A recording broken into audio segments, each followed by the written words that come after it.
Poletne otroške ustvarjalne delavnice v Umetnostni galeriji Maribor so priložnost, da se mladi srečajo tudi med počitnicami in v kreativnem ekodruženju skupaj ustvarijo kakšno zanimivo umetnino. Delavnice bodo potekale ta in še prihodnji teden, vsak delovni dan med 9. in 12. uro. Likovno ustvarjanje na delavnicah je ekološko obarvano, saj mladi pri delu uporabljajo najrazličnejšo odpadno embalažo in ustvarjajo z različnimi likovnimi tehnikami. Včeraj smo izdelovali figurice iz plastenk, ki so jih potem lahko otroci uporabili za družabne igre, so se igrali tudi Človek ne jezi se. V naslednjih dneh pa nas čaka še tudi instalacija, ravno tako na dvorišču galerije, tehnika mozaika in potem tudi oblikovanje v glini. In na kakšen način so danes otroci sproščali svojo ustvarjalno domišljijo? Lepimo odvečne materiale, odvečne papirje, da bo nastala slika, lepljenka.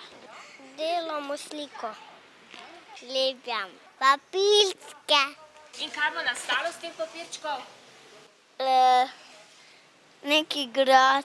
V Umetnostni galeriji so pripravili tudi družinski igrivi vodič, ki otroku omogoča samostojni ogled razstave Mednarodni arhitekturni natečaj EPK Reka Drava 2012. V galeriji pa pripravljajo še otroški dan umetnosti, ki se bo pričel z ustvarjalnim igriščem na dvorišču galerije. Nato bo sledila družinska delavnica z umetnikom Andrejem Štulerjem.